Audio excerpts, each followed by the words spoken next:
Hello dear students, welcome back to my channel physics SPC. Electric potential का एक question. A conducting sphere of radius capital R is given a charge capital Q. The electric potential and electric field at the centre of the sphere, कहाँ पे पूछ रहा है? At the centre of the sphere respectively are. तो समझो, एक बात समझो पहले तो, एक कंडक्टिंग स्फीयर है। अब इसमें नहीं बताया कि कंडक्टिंग स्फीयर सॉलिड है या हॉलो है। बच्चों को यही प्रॉब्लम रहता है ज़्यादातर ऐसे इसमें। अगर एक कंडक्टिंग स्फीयर है, सॉलिड है,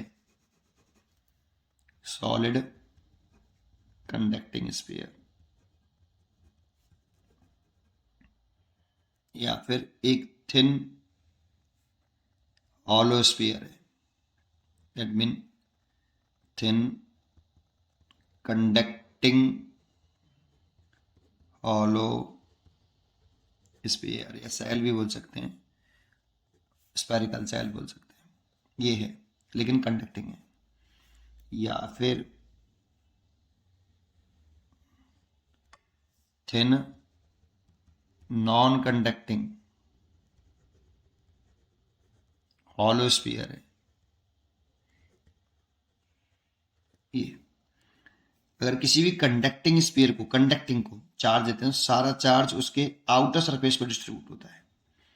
और क्योंकि शेप स्पेरिकल शेप की है, तो लोकल चार्ज डेंसिटी जो होगी वो सेम होगी सब जगह पर। दैट मीन्स चार्ज का डिस्ट्रीब्यूशन यूनिफॉर्म होगा। ऐसे ही थिन कंडक्टिंग स्फीयर है तो सारा चार्ज उसके आउटर सरफेस पर ही आएगा बेटा। तो इन दोनों में, चाहे सॉलिड कंडक्टिंग स्फीयर हो चाहे थिन हॉलो कंडक्टिंग स्फीयर हो, चार्ज का डिस्ट्रीब्यूशन तो सेम ही है, आउटर सरफेस पर, आउटर सरफेस पर। हाँ, नॉन कंडक्टिंग हॉलो स्फीयर है तो चार्ज हम जो देते हैं वो सरफेस पे ही दे देते हैं और यूनिफॉर्मली डिस्ट्रीब्यूट होता है। हॉलो होना चाहिए, नॉ hollow solid non conducting sphere को, उसकी कहानी अलग होती है बिल्कुल, ठीक है ना, वो अलग होता है। इन तीनों का फॉर्मूला इलेक्ट्रिक फील्ड का, पोटेंशियल का, इनसाइड आउटसाइड सब सेम होता है। ये बात समझ लो पहले सबसे, ठीक है। चलिए, अब फॉर्मूले हमें याद होने चाहिए। अब हमें फॉर्मूले याद होने चाहिए। एक एक तो इनसाइड, एक सरफेस पर, और एक आउटसाइड। अगर हम आउटसाइड कहें तो small r is greater than capital R. Small r centre से ऑब्जर्वेशन पॉइंट तक के डिस्टेंस है, मतलब ऑब्जर्वेशन पॉइंट मतलब जिस पॉइंट पर इलेक्ट्रिक फील्ड या पोटेंशियल कैलकुलेट करना है, सेंटर से डिस्टेंस है। तो मेरे को आउटसाइड निकालना है तो सेंटर से आउटसाइड पॉइंट तक की डिस्टेंस है, और अगर आउटसाइड तक की होगी तो स्मॉल आर कैपिटल आर से बड़ा होगा। तो इस वाली कंडीशन में हमें पोटेंशियल का फॉर्मूला याद करना है। पहले पोटेंशियल बोला है कि क्या बोला है? हाँ, पोटेंशियल। तो वी रावर के, आउटसाइड की बात कर रहे हैं, चार्ज कैपिटल क्यू है और आउटसाइड तक का स्मॉल आर, और यहाँ स्मॉल आर कैपिटल आर से बड़ा है। और इलेक्ट्रिक फील्ड का फॉर्मूला के क्यू, सेंटर से आउटसाइड पॉइंट तक की डिस्टेंस लिखनी है, सेंटर से आउटसाइड पॉइंट तक की डिस्टेंस ये होते हैं। के इज इक्वल टू 1/4πε0। सरफेस की बात करें तो स्मॉल आर कैपिटल आर के बराबर हो जाएगा। इस वाले केस में सरफेस पर होगा के क्यू, सेंटर से सरफेस तक की डिस्टेंस, और इलेक्ट्रिक फील्ड लिखेंगे तो सेंटर से सरफेस तक की डिस्टेंस का स्क्वायर, ये होता है। और इनसाइड लिखेंगे अगर स्मॉल आर लेस देन हो जाए कैपिटल आर से, तो इलेक्ट्रिक फील्ड जीरो होती है इनसाइड। इन तीनों वाले केस में, तीनों केस में सॉलिड नॉन कंडक्टिंग स्फीयर होगा तो नहीं होगी इलेक्ट्रिक फील्ड जीरो इनसाइड, है ना, कहानी बदल जाती है उसकी। और पोटेंशियल जो होता है वो इनसाइड किसी भी पॉइंट पर सरफेस के बराबर ही होता है बेटा। दैट मीन्स कांस्टेंट रहता है इस रीजन में, इनसाइड वाले रीजन में कांस्टेंट रहता है, सरफेस के बराबर रहता है। सेंटर पे भी इतना ही होगा, सेंटर पे भी इतना ही होगा। तो इनसाइड या फिर सेंटर भी कह दो, सरफेस के बराबर होगा। सरफेस पे कितना है? के क्यू ओवर आर। तो हमसे सेंटर भी पूछा है तो इलेक्ट्रिक फील्ड तो सेंटर पे जीरो, और पोटेंशियल के की वैल्यू पुट कर दूं तो 1/4πε0 क्यू ओवर आर। ये सेंटर पर पोटेंशियल होगा बेटा, ये लर्न होनी चाहिए।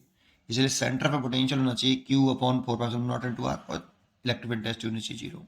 इस तरह से लर्न होना चाहिए। एक सॉलिड नॉन कंडक्टिंग स्फीयर होता है जिसमें चार्ज नॉन कंडक्टिंग, इसकी कहानी बिल्कुल अलग होती है बस केवल। अगर ये सॉलिड नॉन कंडक्टिंग स्फीयर है तो चार्ज इसके वॉल्यूम में डिस्ट्रीब्यूट होता है ऐसे।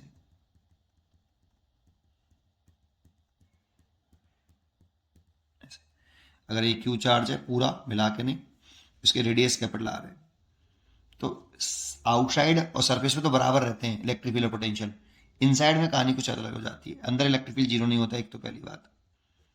इनसाइड की बात करूं तो जीरो नहीं होता, कितना होता है फिर, याद करो, के कैपिटल क्यू ओवर आर का क्यू और स्मॉल आर, ये होता है बेटा। स्मॉल आर जैसे इस पॉइंट पे निकालना है मेरे को, इस पर ये डिस्टेंस स्मॉल आर है, तो यहाँ स्मॉल आर आएगी और नीचे कैपिटल आर क्यू आएगा, रेडियस ऑफ स्फीयर, और चार्ज आएगा। पोटेंशियल कितना होता है इस पर, तो ये होता है के क्यू ओवर 2r का Q 3r square minus small r square, ये पोटेंशियल होता है बेटा इनसाइड। सेंटर पे निकालेंगे तो सेंटर पर स्मॉल आर जीरो होगा एट सेंटर, तो इलेक्ट्रिक फील्ड तो देखो स्मॉल आर जीरो है तो इलेक्ट्रिक फील्ड तो जीरो हो जाएगा सेंटर पर।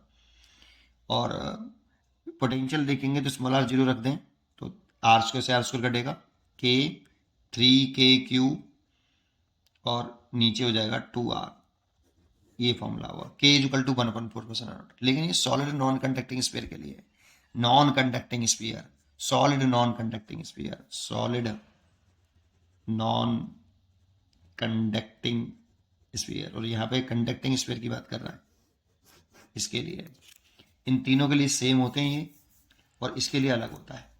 ठीक है, पढ़ते रहिए और खुश रहिए। Thank you.